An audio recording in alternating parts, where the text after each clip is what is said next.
Ok, la première fois, j'ai parlé des idées de trouver les nombres premiers et les nombres premiers dans les suites et peut-être des choses plus divertissantes. Aujourd'hui, c'est un peu plus difficile parce que je veux discuter en détail le premier grand article dans le sujet et un des grands articles de l'histoire de mathématiques. C'est le mémoire de Riemann. Riemann était bien sûr un grand mathématicien et en général, il avait travaillé dans les sujets qu'on s'appelle peut-être géométrie maintenant. Ce n'était pas clair dans son époque. Mais en 1859, Riemann avait écrit un article de 9 pages sur la question de la distribution des nombres premiers. Et c'était son seul article dans le sujet. Et il n'y avait pas un autre article qui est dans le sujet de théorie des nombres. Mais ces 9 pages étaient le commencement de quelque chose de grand. Il avait plusieurs idées qui étaient absolument révolutionnaires, avaient changé le point de vue totalement sur les nombres premiers.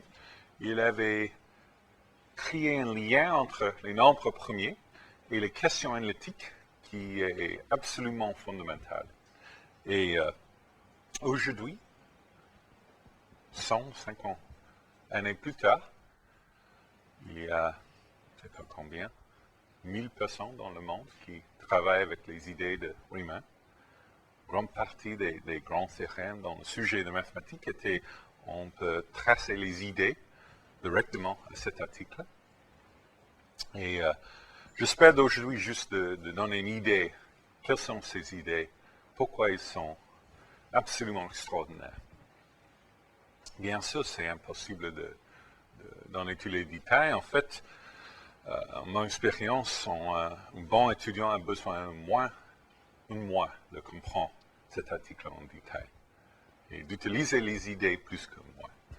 Et c'est un mois juste en étudiant cet article. Alors, aujourd'hui, je donne une introduction des idées et c'est pas difficile de trouver les livres avec les discussions en détail. Avec le cours, j'ai donné une référence à un livre de M. Davenport où je trouve qu'il a une introduction très forte si on veut comprendre ces idées.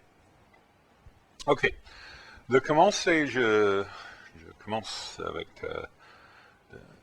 les choses que nous avons discutées la dernière fois. Et j'ai commencé avec une notation de pi de x et le nombre des premiers moins d égal à x. Et aujourd'hui, je n'écris pas p premier. Si j'écris p, c'est un premier. Okay? Et la première question dans le sujet de distribution est qu'est-ce que le nombre des premiers jusqu'à un point? Et la dernière fois, nous avons prouvé deux choses, que pi de x sur x, si on prend cette limite, c'est 0. Le pourcentage des entiers qui sont premiers jusqu'à x va à 0, ce pourcentage. À l'autre partie, il existe des x si grands comme on veut, tels que pi de x est plus grand que x sur log x carré.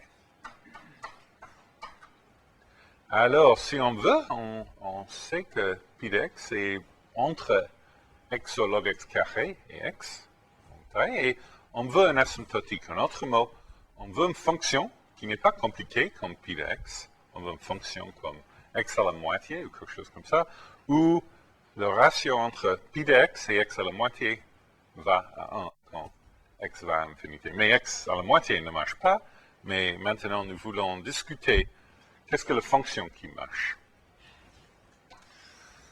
Peut-être un premier point de vue en considérant la fonction pi de x, c'est bien sûr, on sait que pi de x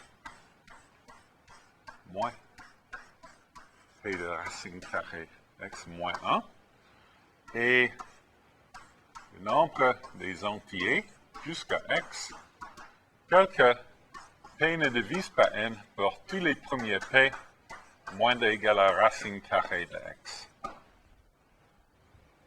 Oui. Si un entier n n'a pas un facteur premier moins d égale à racine carrée de x, alors n n'a pas un facteur premier moins d égale à racine carrée de n, alors n est un premier. Et ça est tous les nombres premiers entre racine carrée de x et x. Alors ici, j'ai subtracté le premier jusqu'à racine carrée de x. Il y a un autre entier qui est dans cet ensemble, et, pardon, ça, moins 1. Il y a un autre entier qui est dans cet ensemble, qui n'est pas divisible par tous les premiers jusqu'à racine carrée d'x, qui n'est pas un premier, c'est 1. Alors, c'est nécessaire de subtracter 1. OK, alors, l'idée maintenant est d'avoir une idée qu'est-ce que la taille de cet ensemble.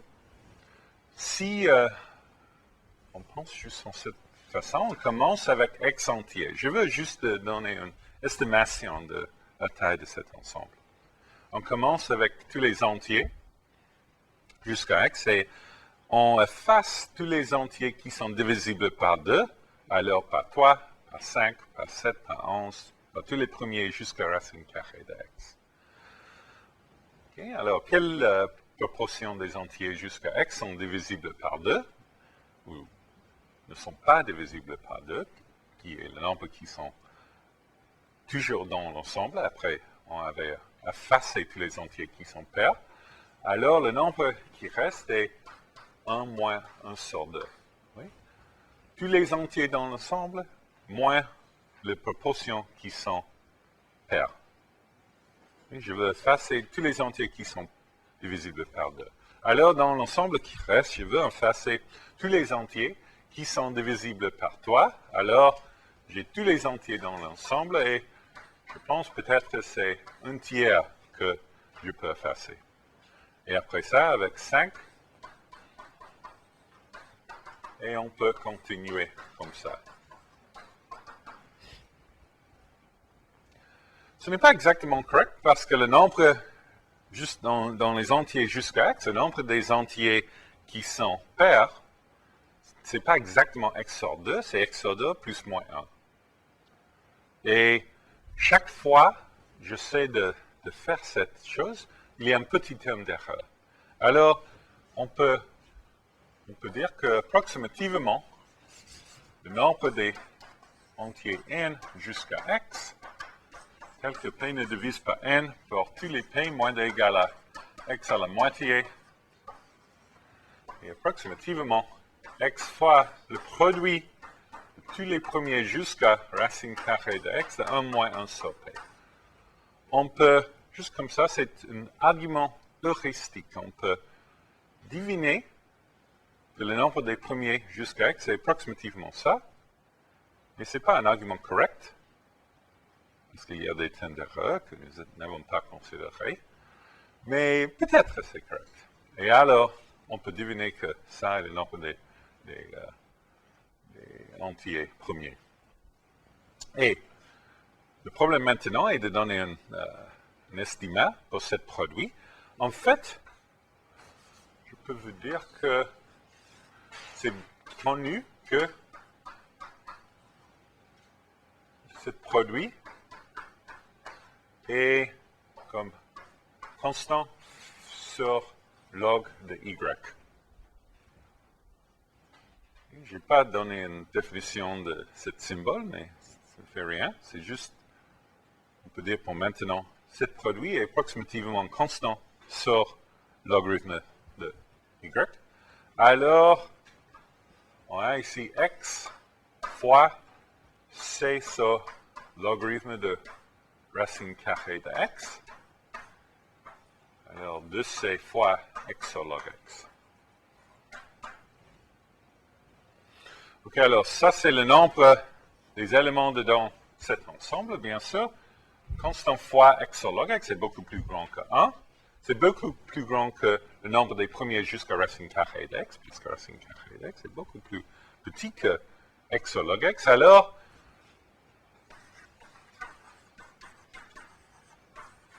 devine que pi de x est approximativement ça. Alors, la fonction est comme x sur log x, qui est plus grand que x sur logarithme de x carré, et plus petit que x. Alors, ça marche avec ces idées. Mais si on pense un peu avec cette idée, on peut faire une petite variation. On peut demander exactement la même chose, et on peut dire les premiers jusqu'à x, on peut prendre les entiers qui n'ont pas un facteur premier jusqu'à x à la 2 tiers. C'est pratiquement le même. En fait, on a la même formule, juste avec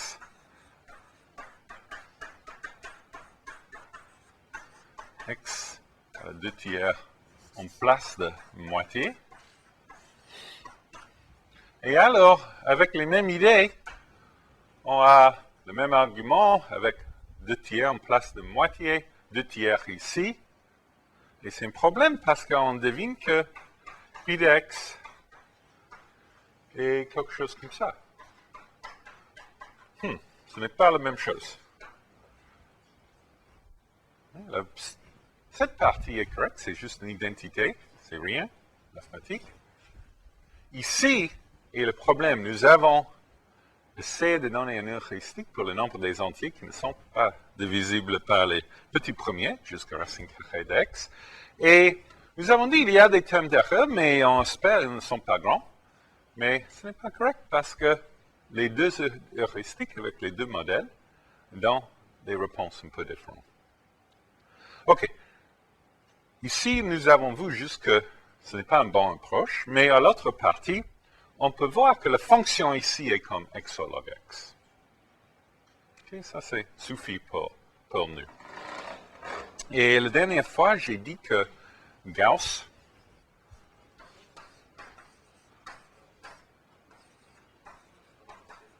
dans les années 1792 ou 93, quand il avait 15 ou 16 ans, il avait dit que la densité des nombres premiers autour de t est un seul logarithme de t.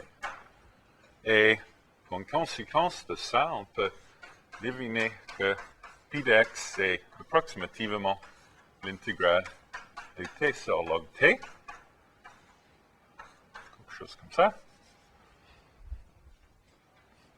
Et ici, il n'y a pas un constant ici, c'est juste 1 sur log t.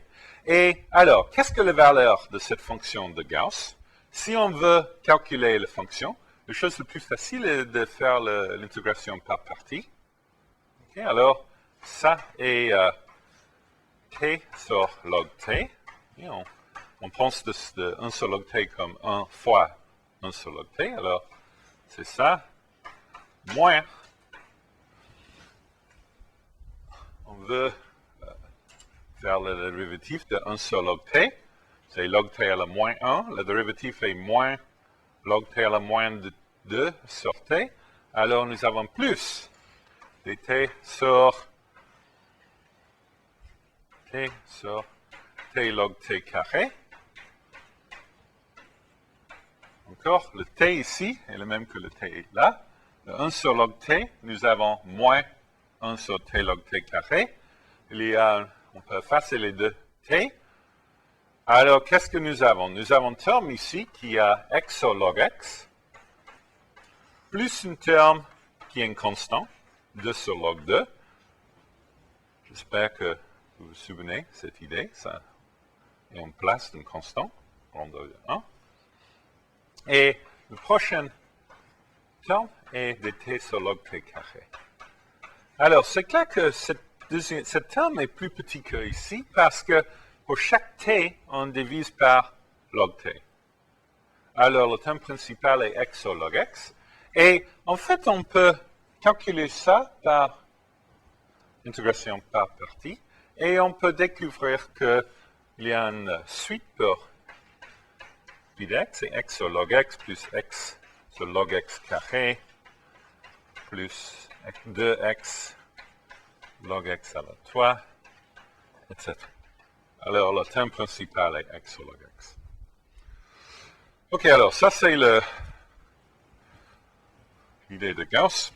Et, comme je dis, c'est juste qu'il avait utilisé les tables des nombres premiers. Ce n'était pas, il avait une idée mathématique pour prouver quelque chose. C'était juste avec la table. Et alors, on donne le nom li de x pour cette fonction, l'intégrale logarithmique de x. Et ici, le nombre des nombres premiers. Jusqu'à maintenant, on avait calculé jusqu'à 10 à la 23. Et pour chaque puissance de 10, on trouve que le bout de nez de Gauss est un petit peu plus grand. C'est plus grand que pi de x, mais ce n'est pas beaucoup plus grand. Comme j'ai dit à la fin de la dernière fois, ici on peut voir les données et on peut voir que la taille de cette colonne est peut-être moitié de taille de cette colonne. Alors, ça c'est comme le racine carrée de ça. Alors, ce semble que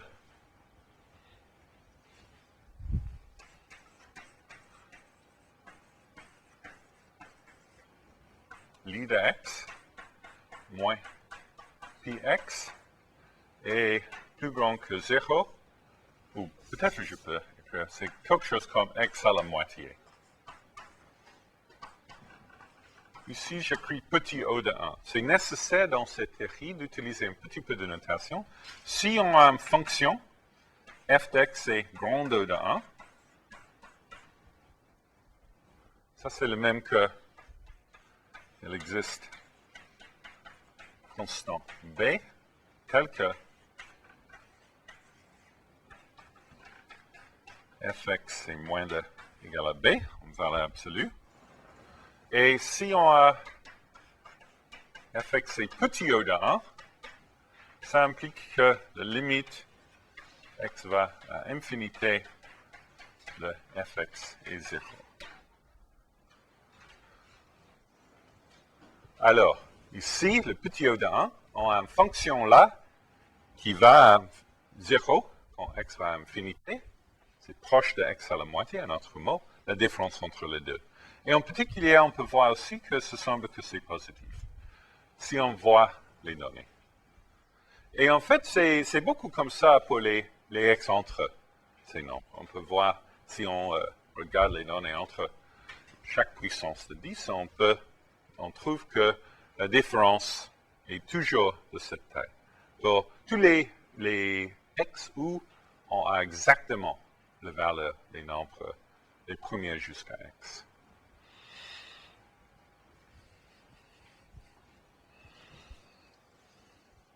OK. Maintenant, je veux commencer de discuter les idées de Riemann. Mais une chose qui est une très bonne idée est de faire une des choses techniques un peu différentes de Riemann. Parce qu'il y a une chose qui est un peu difficile. Alors, qu'est-ce que la chose qu'on fait un peu différent? Elle avait cette idée, mais en place de px, je veux compter pas la somme de 1 pour chaque premier moins d égale à x, mais la somme de log p pour chaque premier moins d égale à x. Ce n'est pas une grande différence dans le sens que la plupart des premiers jusqu'à x, s'il y a x sur log x premier jusqu'à x, la plupart des premiers sont plus grands que x sur log x ou x sur log x carré, alors le logarithme de la plupart des premiers sont de taille log x. Oui? Alors on a l'espérance que ça est pi dx fois log x, avec une petite terme d'erreur. Mais si on utilise l'idée de Gauss, la densité des nombres premiers autour de t est 1 sur log t, si on veut, on peut considérer ça comme une question de probabilité. Si on veut, on a l'entier n et un premier avec probabilité 1 sur log n. C'est pas vrai, mais c'est une idée, juste pour la calculation. Alors, le nombre des premiers jusqu'à x est comme l'espérance de ce modèle. C'est comme le somme de 1 sur log n. Et alors, on a l'espérance que ça est comme la somme pour tous les n jusqu'à x de ça. Ça, c'est le poids que nous avons donné. Et ça est le 1 sur log n de Gauss. Et alors, c'est approximativement x. Ça est une fonction un peu plus facile que ça. OK, alors, la chose que je veux dire, et on peut prouver facilement que si px est... OK, peut-être c'est nécessaire que j'explique ce symbole dans ce moment. Et comme dt sur log t, comme Gauss avait dit, en fait, c'est absolument équivalent à cette idée que la somme de log p, p moins d égale à x, est le même que x. Alors, qu'est-ce que ce symbole? C'est juste que ça est le même que la limite quand x va à l'infinité pi de x sur cette intégrale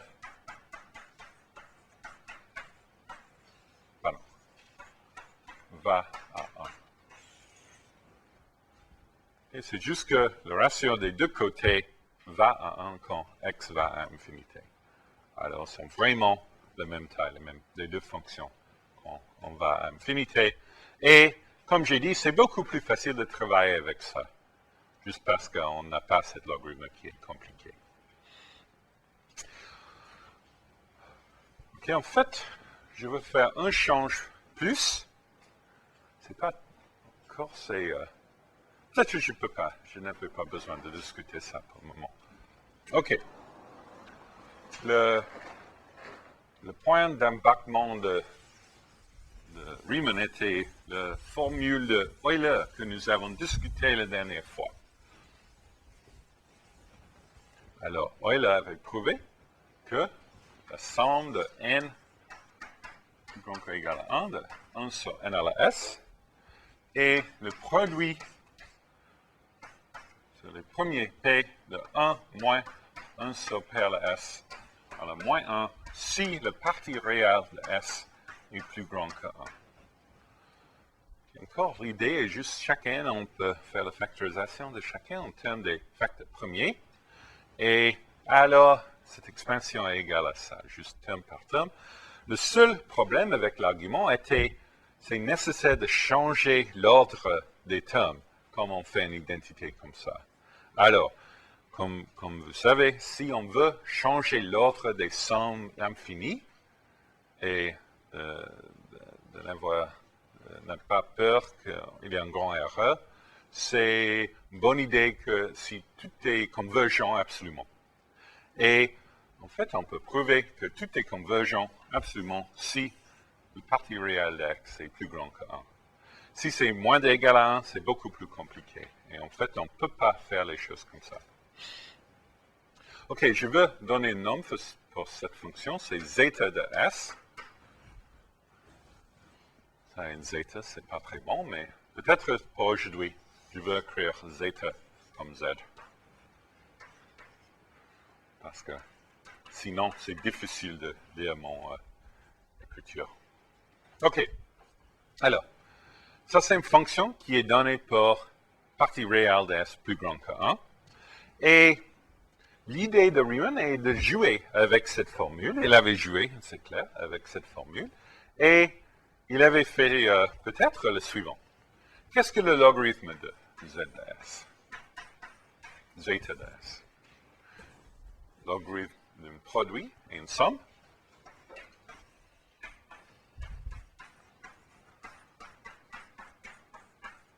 Bon. Maintenant, il avait fait le dérivatif de ça. Qu'est-ce que le dérivatif avec respect de S? Qu'est-ce que le dérivatif de log de ZS? C'est le dérivatif de Z sur Z. Et l'autre côté, on a le dérivatif de cette chose. C'est un peu plus compliqué. Mais peut-être c'est plus facile si je réécris ça comme la somme sur P, premier, la somme sur M plus grand ou égal à 1, de 1 à la M sur 1 à la MS, oui. On peut faire l'expansion de logarithme. Et alors, si je fais le dérivatif avec respect de S ici, on a E à la moins M S log P. Le dérivatif, on a moins M log P. Oui, oui. Et P à la MS, alors c'est moins la somme de M log P et M, alors log P sur P à la MS. Un autre mot, peut-être que je prends le moins ici. En autre mot, si on écrit ça dans la forme, la somme lambda n sur n à la s, on a quelque chose de très intéressant si on veut considérer les nombres premiers.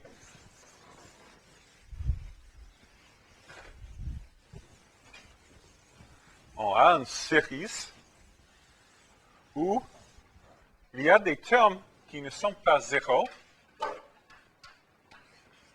Ça est 0 si n n'est pas puissance d'un premier.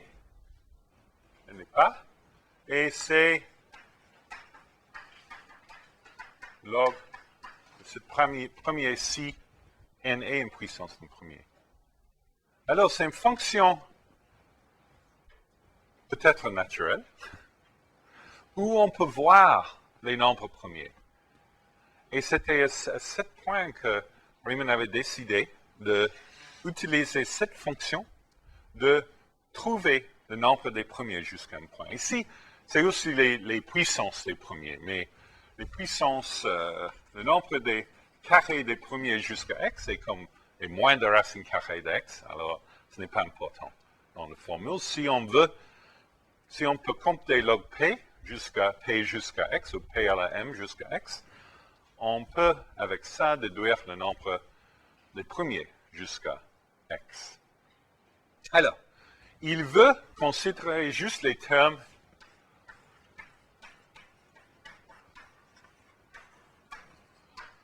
p à la m moins de égal à x.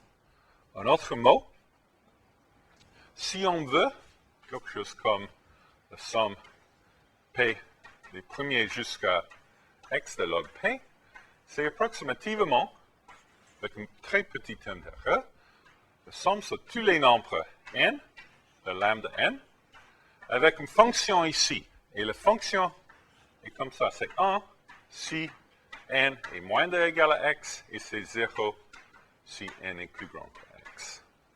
Ici, on peut trouver une fonction comme ça. Si c'est possible de trouver une fonction comme ça, alors on a juste la somme des... En fait, ici, c'est les puissances des premiers, mais comme j'ai dit, les puissances plus grandes que 1 ne sont pas très grandes. Alors, en fait, c'est ça, plus un terme d'erreur de taille racine carrée de x. Alors, le terme d'erreur, la différence entre les deux, est borné par une constante fois racine carrée de x. OK, alors, maintenant, qu'est-ce que la question? Est-ce qu'on peut trouver une fonction avec cette propriété? Si on a quelque chose moins de 1, n est moins de égal à x, on a 1. Et si n est plus grand que x, on a 0. On peut réécrire ça dans une forme utile. On peut réécrire ça comme n à la x moins de égal à 1. Ici, n sur x plus grand que 1. OK, alors je peux prendre y.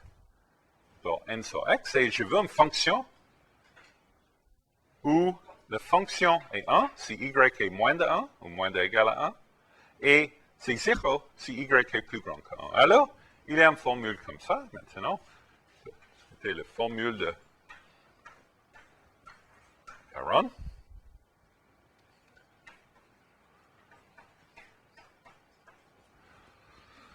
Ok, je veux considérer cette intégrale, qui est l'intégrale de y à la s sur s. Peut-être si vous avez fait cours dans analyse complexe, je suis sûr que vous avez vu cette intégrale. C'est le point complexe. L'intégrale est sur, si vous n'avez pas fait un cours dans le sujet, c'est un peu étrange, mais on peut faire une intégrale sur une ligne de 2 moins i infinité jusqu'à 2 plus i infinité de cette fonction. Et on veut comprendre la valeur de cette fonction. En fait, en général, on peut prouver que si les choses sont loin, elles ne sont pas grandes. Alors, pour maintenant, on peut couper l'intégrale entre 2 moins it, où t est très grand, à 2 plus it, où t est très grand. Et on veut calculer la valeur de cette intégrale. Et qu'est-ce que l'idée en analyse complexe? On peut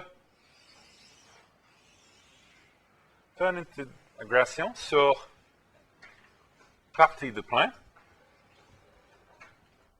comme ça. Et qu'est-ce que la valeur de l'intégrale d'une fonction? Qu'est-ce que la valeur d'une intégrale, d'une fonction sur cette courbe? Si on va ici, tout comme ça, jusqu'à ici. Hein? Le somme des exercices, c'est analytique. Mais s'il n'y a pas des pôles de cette fonction. Mais s'il y a des pôles, il y a des contributions à chaque pôle de cette fonction. Alors, où sont les pôles de cette fonction? Y à la s sur s. C'est infinité juste à s égale à 0. OK, alors, qu'est-ce que l'idée? On veut cette intégrale est égale à la somme des résidus, des pôles, dedans, plus, si on veut juste cette partie, c'est moins la contribution ici. Et on veut que la contribution ici est plus et plus petite, si t est plus et plus grand. Alors, si y est plus grand que 1, et on va en cette direction, ici, on a un point quand y à la 100, peut-être. Oui, ça c'est le point ici, à s égale à 100. Alors, si y est plus grand que 1, c'est pas petit. Si y est moins de 1, c'est petit. Alors, on peut avoir le contour en français, le curve, en cette direction, si y est moins de 1, parce que la valeur absolue de y à la s sur s est plus petit en cette direction, et il n'y a pas un pôle de y à la s sur s en cette direction. En l'autre cas, si y est plus grand que 1, c'est nécessaire d'aller en cette direction, si y est plus grand que 1. Et en ce cas, on peut voir qu'il y a le pôle à 0. Et qu'est-ce que le résidu à s égale à 0 ici? C'est y à la 0 qui est 1.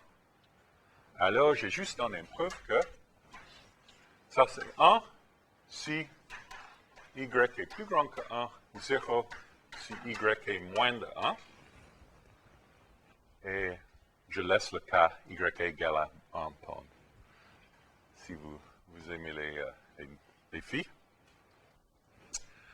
Mais alors, on peut appliquer ça dedans la formule de Riemann. Et dedans cette formule.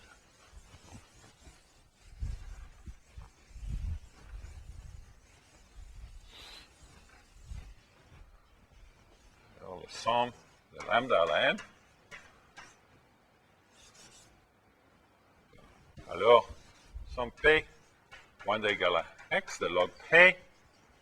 En fait, peut-être c'est mieux si j'écris juste P à la m moins d égale à x de log P est égal, effectivement, nous avons besoin de manquer le terme y égale à 1. Et ce n'est pas une grande différence avec ça. Alors, je n'inquiète pas de ça. Alors, c'est la somme n plus grand ou égal à 1 de lambda de n fois l'intégrale sur la ligne partie réelle de s égale à 2 de y à la s.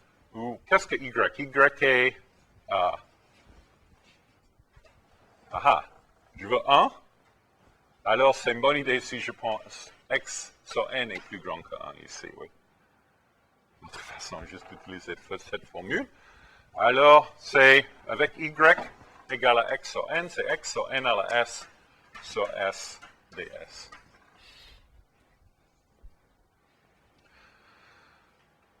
Nous avons deux choses infinies ici.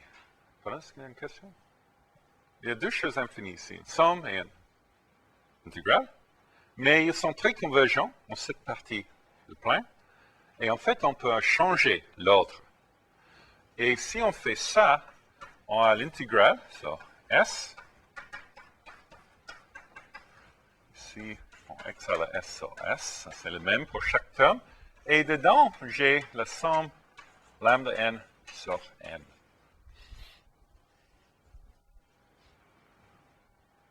Mais vous vous souvenez que la somme, pardon, n à la s. On peut voir la x, s sur n à la s et tous les autres termes. Mais la somme de lambda n sur la n à la s, nous avons vu. C'est ça? Alors, c'est moins l'intégrale de zeta prime s sur zeta s de x à la s sur s ds.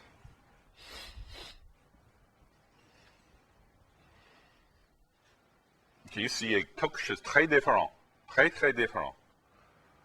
On a somme, quelque chose de très discret, le nombre des nombres premiers.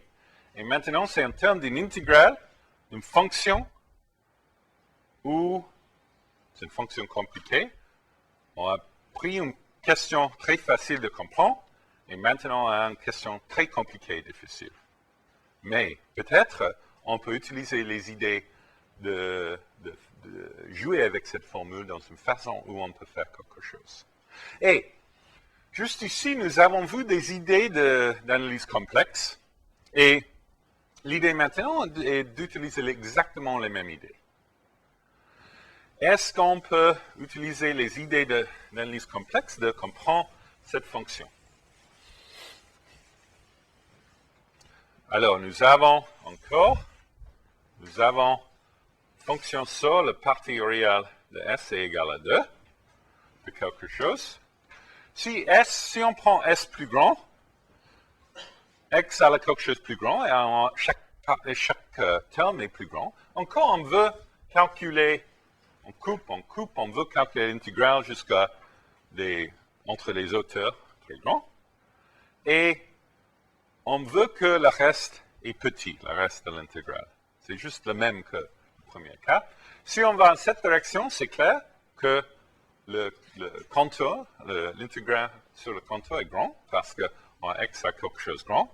Alors, on a juste une possibilité, et ça est de compléter le contour dans la direction différente, dans l'autre direction, dans cette direction. Si on peut faire ça, on peut avoir la valeur de cette intégrale et la somme des résidus dedans ici, moins l'intégrale sur cette contour. Ça, c'est le plan de Riemann. Il veut trouver la valeur ici en termes des formules de Cauchy en analyse complexe, chose à l'autre côté du plan. Mais nous avons beaucoup de problèmes avec cette idée, immédiatement. Le premier est ZS, et la définition de ZS marche juste à côté, à droite de S égale à 1. Alors, comment est-ce que je peux je peux faire un intégral comme ça, avec une fonction qui n'est pas bien définie à gauche de partie réelle de S égale à 1. Ça, c'est le premier problème. Il y a beaucoup des autres problèmes. Mais si on est courageux, on peut dire, OK, ce n'est pas un problème, ça marche, si on travaille avec ça, et on peut chercher qu'est-ce que la valeur de cet intégral.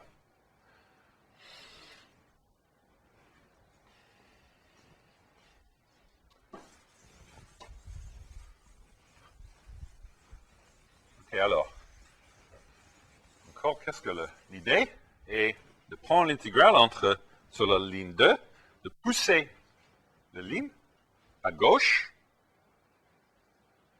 On espère sur le contour, la contribution est petite. Et la chose qui reste, qui est la contribution des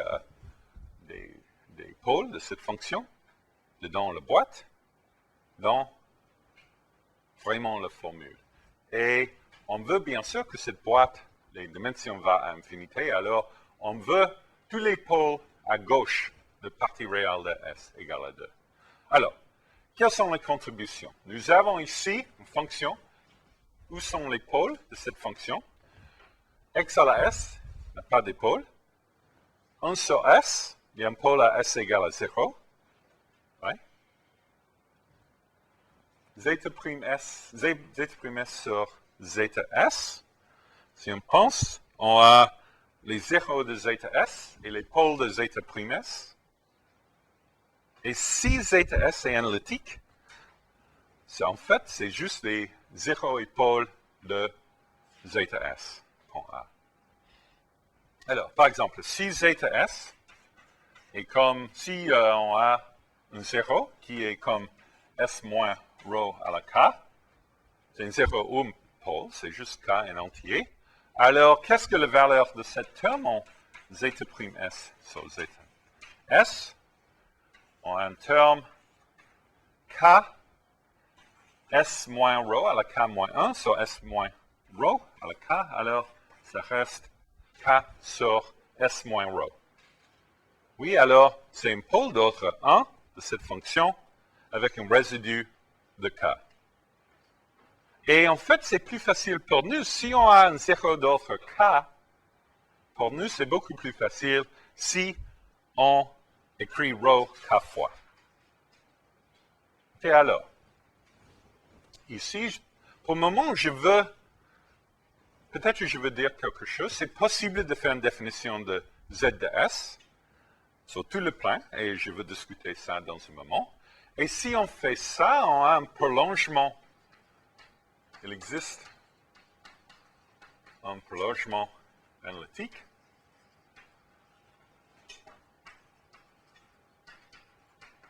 Sauf à un pôle où il y a un pôle simple. On sait déjà qu'il y a un pôle à S égale à 1, oui, parce que la somme de 1 sur n est infinité. Et en fait, c'est le seul pôle de la prolongement analytique. Alors, avec ça, on peut calculer la valeur de cette formule.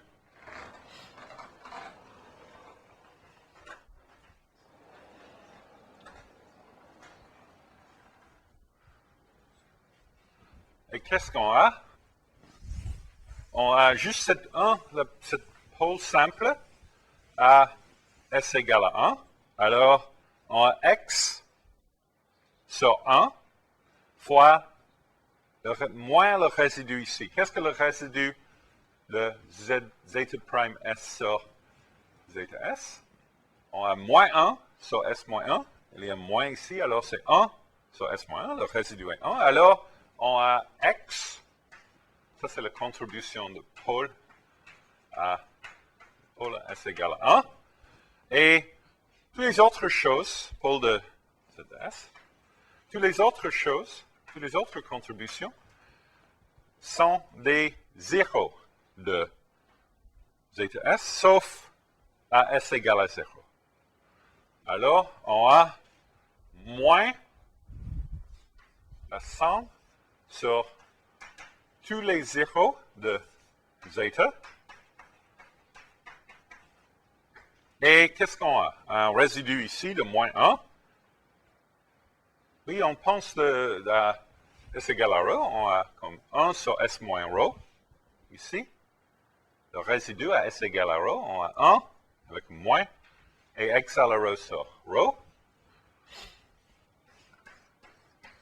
Et finalement, on a S égale à 0, le résidu avec S égale à 0, on a x à la 0, et il reste moins.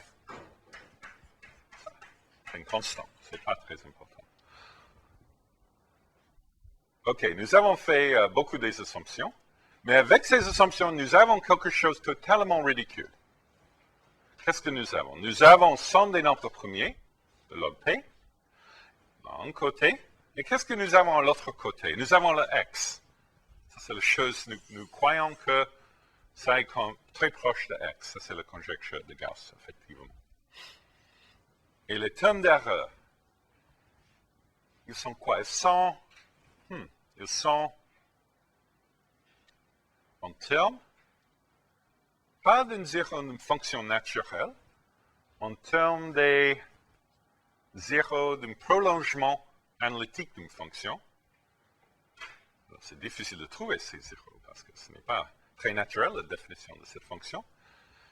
Et alors, une formule précise, exacte, égale, en termes comme ça. Alors, ça, c'est la révolution de Riemann. Et maintenant, nous voulons voir que si c'est possible d'utiliser cette formule pour dire quelque chose des nombres premiers. Ouais.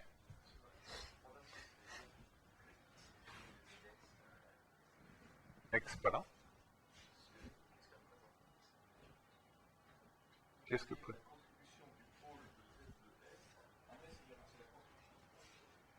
Ici, si on a un pôle de zeta, si c'est 1 sur S moins 1 pour zeta, c'est comme le dérivatif de ça, c'est moins 1 sur S moins 1 carré.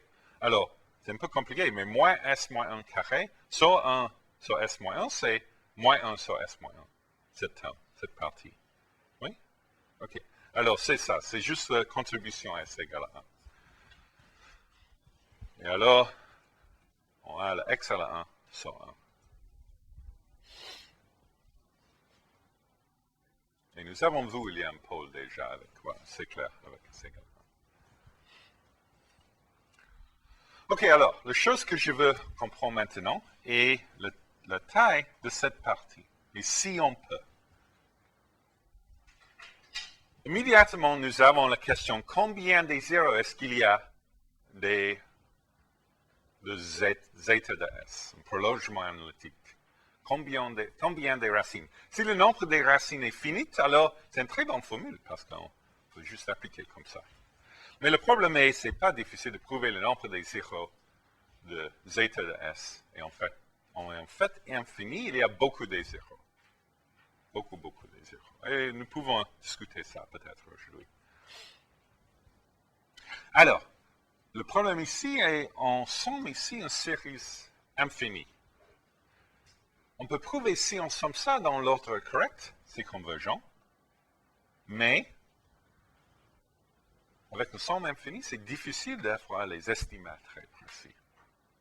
Alors, on peut faire une version de cet argument, en fait, en coupant l'intégrale, en hauteur très grand, ou on peut avoir ça avec la partie imaginaire de rho, moins égal à t, l'hauteur où on coupe l'intégrale, avec un terme d'erreur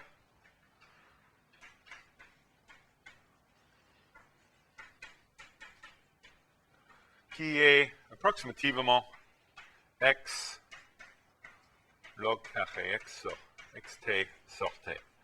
Ce n'est pas important qu'est-ce que c'est exactement, c'est juste que c'est un bon terme d'erreur. Si on fait ça d'être une somme finite. OK, alors, c'est un peu mieux parce que on peut oublier les zéros qui sont de très grande hauteur et on peut travailler juste avec un ensemble fini des zéros, des racines. Et on peut prouver que le nombre jusqu'à une hauteur est fini. Alors, qu'est-ce qu'on peut faire avec ça? L'hypothèse Riemann est peut-être la question la plus fameuse qui est ouverte dans mathématiques. C'est une question qu'on peut-être vous savez. Si on peut le faire, on gagne $1 million d'une fondation américaine. Et c'est $1 million qui est très difficile de gagner. Mais alors, qu'est-ce que l'hypothèse de Riemann? Hypothèse de Riemann. Si z de rho est égal à 0, alors, il y a deux possibilités. La partie réelle de rho est moitié ou la partie réelle de rho est moins de 0. Les zéros les racines avec la partie réelle moins de 0 sont faciles de comprendre. Ce n'est pas une question intéressante. Alors, la partie qui est intéressante est juste cette partie. Si on a ils sont des arrondis, ils sont des racines triviales de zeta. Des racines avec partie réelle moins de 0. À l'autre partie, on a des zéros qui a une partie réelle plus grande que 0. Et l'hypothèse de Riemann est que tous ces zéros sont sur la ligne partie réelle égale à moitié. Et c'est une conjecture ouverte. Et en fait, nous avons des théorèmes non triviaux sur cette question, mais question comme ça est ouverte. Ou 1 moins epsilon. Si on peut prouver qu'il existe un epsilon, tel que la partie réelle est moins de 1 moins epsilon, c'est un très grand théorème.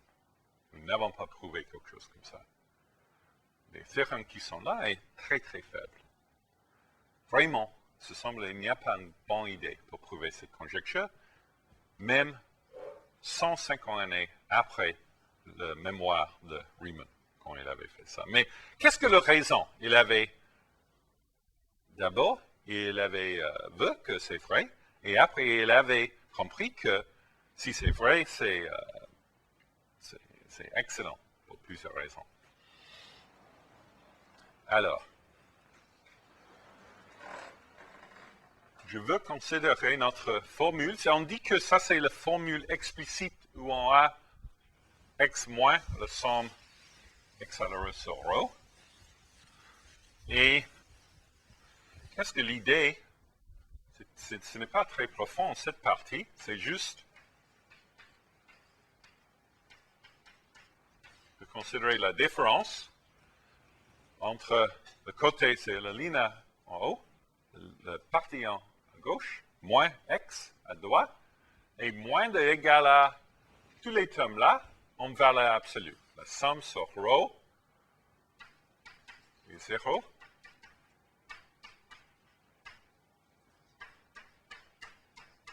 Et si je prends, juste être plus facile, x à la moitié,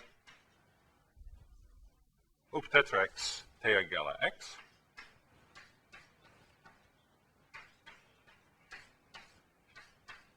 et les autres termes, la contribution est log carré de x. OK, ici un bon supérieur, juste en prenant t égale à x, pour la différence entre la somme de log p, qui on pense est x, et x, c'est log carré de x, c'est beaucoup plus petit, et ce terme est le terme intéressant. Alors, si rho est moitié plus I gamma, qu'est-ce que la taille de x à la rho sur rho?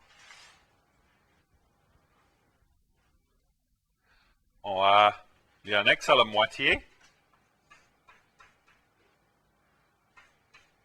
x à la I gamma sur moitié plus I gamma.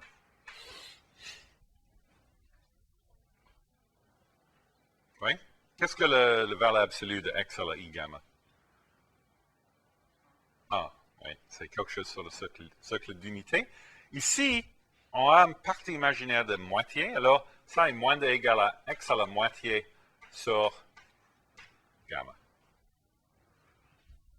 OK, avec ça, nous avons un bon supérieur ici de x à la moitié fois la somme de 1 sur gamma, sur de rho égale à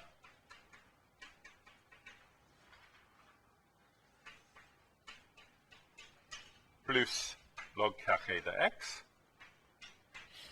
Okay, c'est une grande calculation, mais le point important est la valeur absolue de x à la rho et x à la moitié. Et alors, on a juste cette somme de 1 sur gamma, sur les zéros. Et en fait, on peut comprendre ça juste en termes, si on a une idée, si on pense d'une suite des nombres, des réciproques, la somme des réciproques des nombres, la chose importante est combien de ces nombres il y a jusqu'à un point. Alors, on peut prouver, c'est pas trop difficile, qu'avec les bornes sur le nombre des zéros, qui étaient données par Riemann, que cette somme est moins de log carré de x, log x carré. Et qu'est-ce que nous avons avec l'hypothèse de Riemann? Peut-être je veux dire HA, ici, ou peut-être ici, j'ai fait l'assumption. Avec l'hypothèse de Riemann, nous avons que le nombre somme de logarithme de P jusqu'à x moins x, le terme d'erreur est très petit, et comme x à la moitié. Vous vous souvenez que quand nous avons vu les données ici,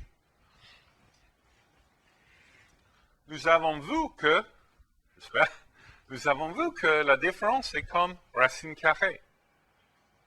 C'est moitié de cette taille. Et maintenant, nous avons une théorie, on peut utiliser de prouver ça si on peut justifier chaque étape de cette idée de Riemann. Il y a beaucoup d'étapes de justifier. C'est nécessaire de justifier, il y a un prolongement analytique. C'est nécessaire de justifier comment on pousse la ligne d'intégration à gauche. Toutes les parties, les lignes sur le contour, la contribution est très petite et assez petite. D'utiliser cette formule, c'est nécessaire de savoir une borne sur ça. Et comme j'ai dit, on peut faire ça si on a un bon supérieur sur bon supérieur sur le nombre des racines jusqu'à une hauteur certaine. Et on peut demander, si on n'a pas l'hypothèse de Riemann, est-ce qu'on peut utiliser les mêmes idées, en particulier cette idée? Par exemple, si je sais, peut-être que je fais ça dessous.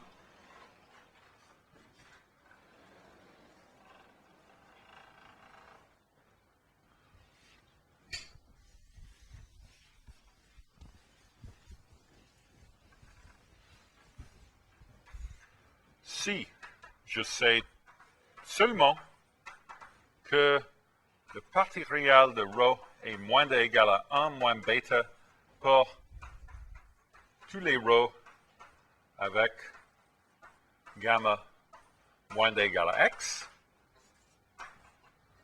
Okay, alors, pas avec b moitié, mais peut-être b très petit. Je peux essayer la même méthode et alors j'ai le bon supérieur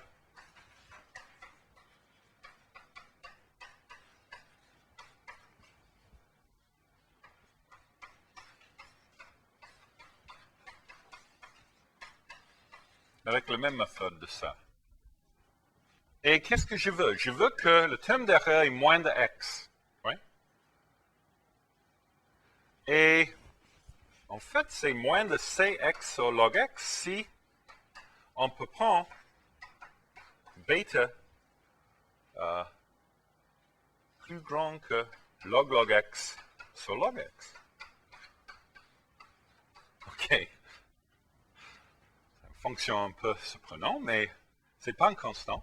Si je peux prouver qu'il n'y a pas un 0 avec de hauteur moins d'égal à x, où le parti réel est très proche à la ligne 1. Le parti réel est moins de 1 moins log log x sur log x. On peut voir ici, cette chose va à 0, en même temps que x va à infinité. Si je peux montrer quelque chose comme ça, alors je peux avoir un bon supérieur sur cette différence qui n'est pas triviale, qui est assez de voir que ça et ça, la relation entre les deux va à 1 quand on va à infinité. Oh, pardon, on veut 3 log log x. OK, ça c'était le but. Je veux dire peut-être que c'est en 1859 que Riemann avait donné ce programme d'études pour le nombre des premiers jusqu'à un point. Et pour les prochaines 40 années, plusieurs des grands mathématiciens du 19e siècle avaient essayé de faire les idées de Riemann de prouver la formule de Gauss, la conjecture de Gauss, que le nombre des premiers jusqu'à x est comme x sur log x. Et en fait, ils ont prouvé étape par étape les idées que Riemann avait données. Ils ont prouvé qu'il y a continuation, un prolongement analytique. Ils ont prouvé quelque chose d'autre, une équation fonctionnelle, que je ne peux pas parler de ça aujourd'hui. Ils ont prouvé une borne sur le nombre des zéros, mais ils n'avaient pas prouvé l'hypothèse de Riemann, que tous les zéros non triviaux sont sur la ligne moitié. Et alors, c'était nécessaire de prouver quelque chose comme ça, et en fait, il était réussi en prouvant quelque chose comme ça, que le parti réel est moins égal à 1 moins bêta, mais en fait, l'histoire n'est pas exactement comme ça. L'histoire était que les personnes dans le domaine avaient prouvé éventuellement que si les parties réelles sont toujours moins de 1 pour tous les rows tels que zeta row est 0, alors on a qu'est-ce qu'on veut. Ça était la situation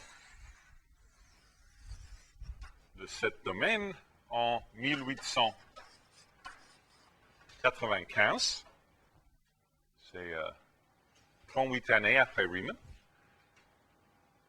Il y a des personnes qui avaient réalisé si on peut prouver qu'il n'y a pas de zéros avec le parti réel égal à 1, alors on a le théorème des nombres premiers, que le nombre jusqu'à x est comme x sur log x. Et ça a été le but pour plusieurs personnes, en particulier en France, de prouver exactement ça.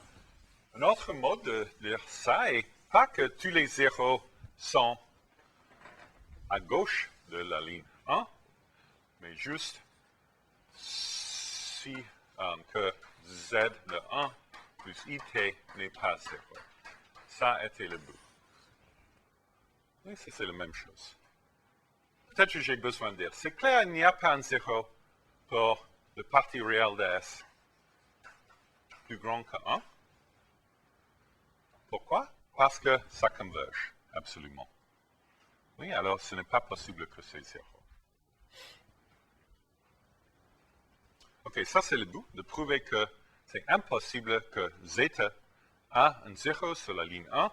Et si on peut prouver ça, on peut déduire juste avec ces idées, mais dans une façon très compliquée, après 40 années, qu'on a le théorème des nombres premiers. Et en fait, c'était prouvé en 1896 de deux personnes, du Valet Poussin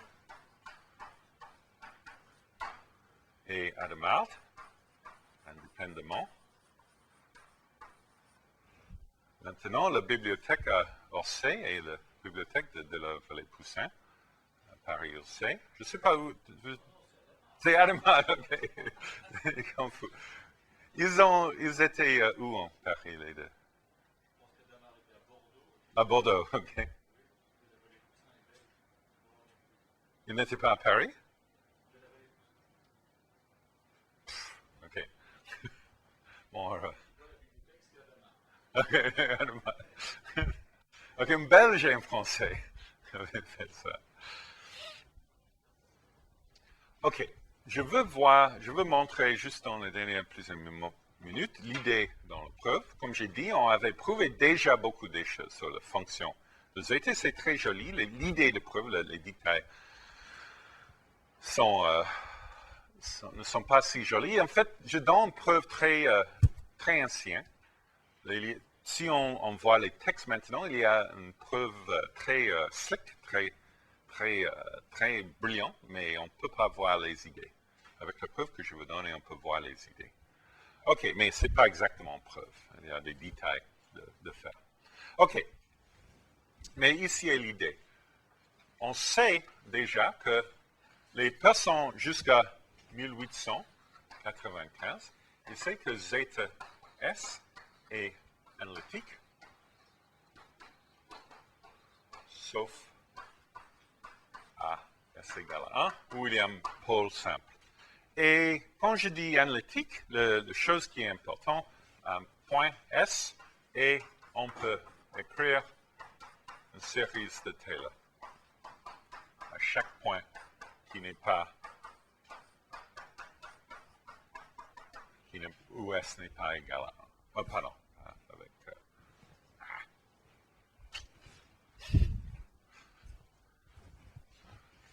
c'est ça encore.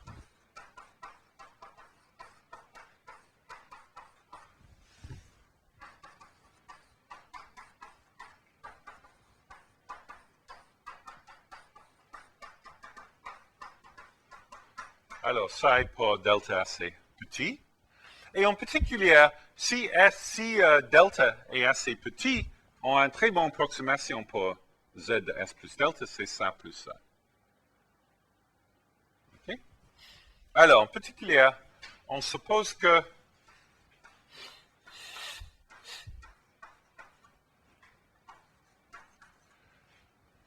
zeta de 1 plus it est égal à 0.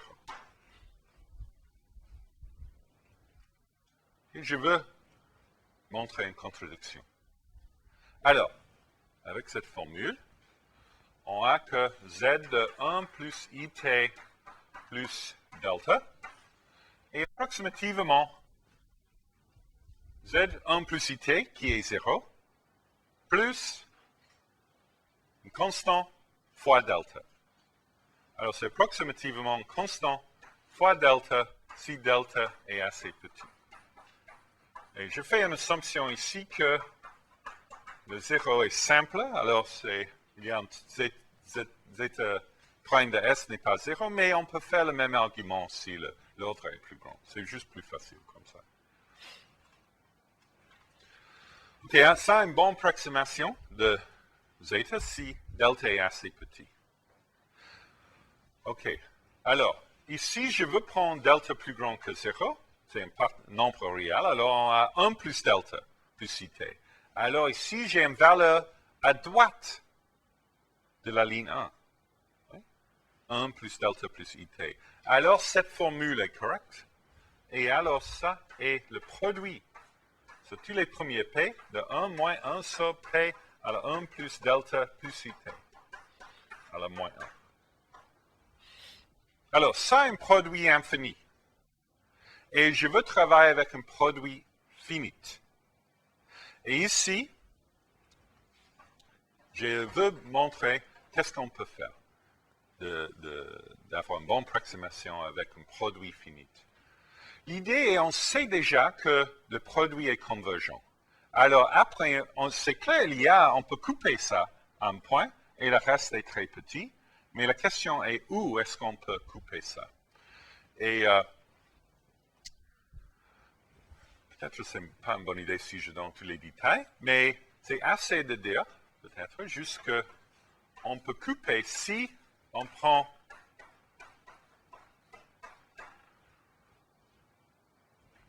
j'écris la formule et alors,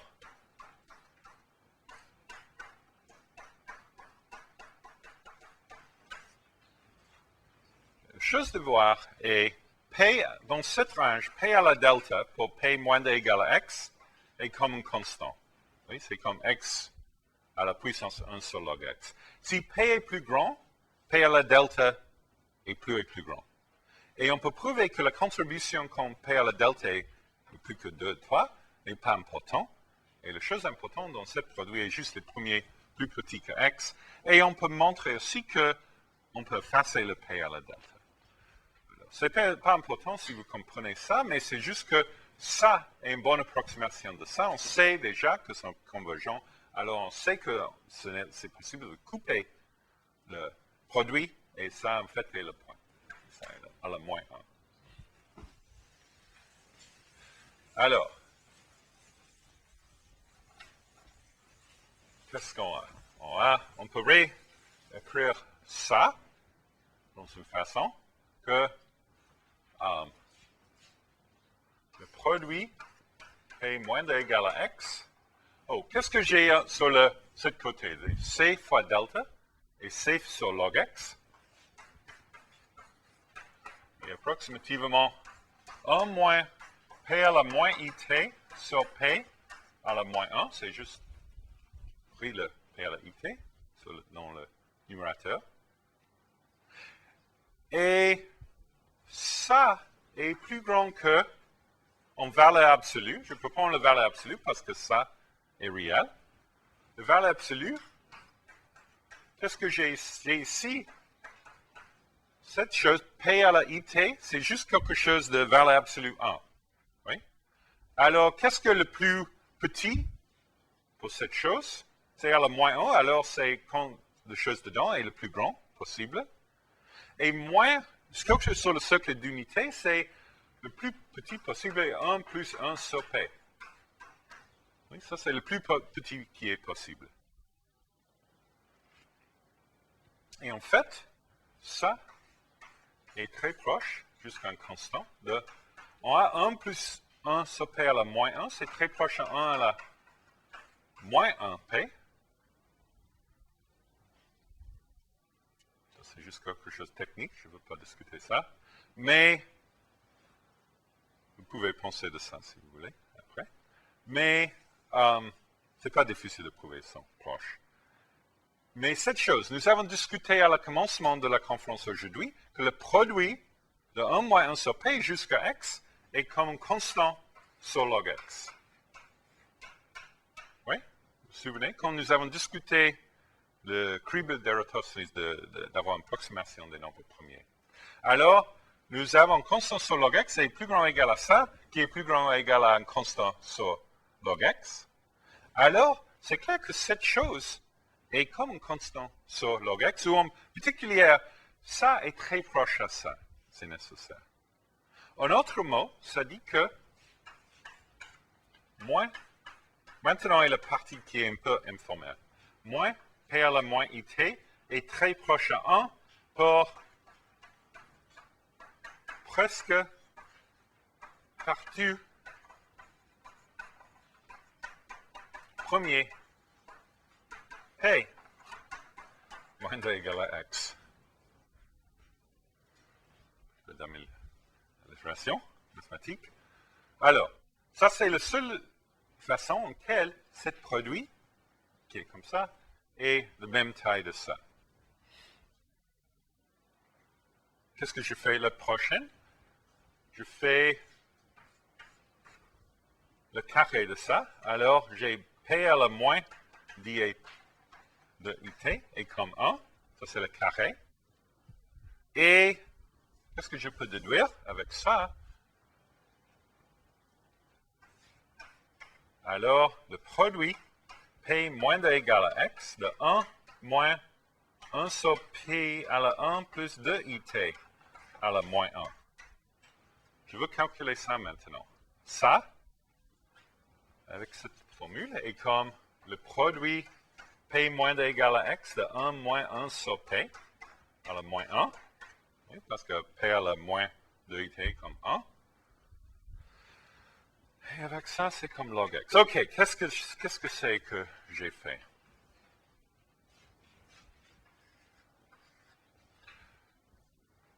L'idée avec cette formule explicite est que j'ai montré que la plupart des P à la IT sont comme moins 1.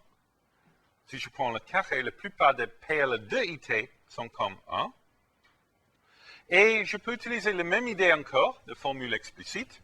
Et ça est comme zeta de 1 plus delta plus 2IT, juste en même mode que j'ai fait ça, et comme log x qui est 1 sur delta. Alors, qu'est-ce que nous avons? Nous avons quand delta va à 0, quand on est plus et plus proche à 1 plus 2IT, le côté droit va à infinité. Alors, la chose que nous avons prouvée est que zeta, oh pardon, j'ai utilisé l'autre zeta, zeta a un pôle à S égale à 1 plus 2IT. Et ça a une contradiction parce que nous avons dit que c'est analytique sauf à S égale à 1. Okay, ça, c'est la preuve. Ils ont pris beaucoup de temps de trouver cette preuve, mais à la fin, ce n'est pas le plus difficile. L'idée est encore juste que si on a un 0, ça force beaucoup de choses. Et alors, en fait, si zeta de 1 plus it a un 0, zeta de 1 plus 2it a un pôle, nous avons dit que c'est prouvé que zeta est analytique, sauf à S égale à 1, ça est impossible. Alors, à la fin, nous avons prouvé qu'il n'y a pas un 0 sur la ligne partie réelle égale à 1, et on peut déduire le théorème des nombres premiers. Oui, je sais, c'est beaucoup pour 1 heure et 20 minutes, mais... OK, peut-être c'est assez sur ce sujet. La prochaine fois, je fais des choses un peu plus légères encore. L'idée est peut-être de donner un point de vue des questions dans le sujet, les grands théorèmes qui étaient prouvés récemment. Donner une idée de l'état de ce domaine à ce moment. Et juste un point de vue de beaucoup de questions. Comme j'ai dit la dernière fois, si vous avez des questions particulières, si vous avez une question que vous aimez en particulier dans la distribution de nombres premiers, vous pouvez demander ça la prochaine fois. Okay, ça c'est tout. Est-ce qu'il y a déjà des questions aujourd'hui? Oui.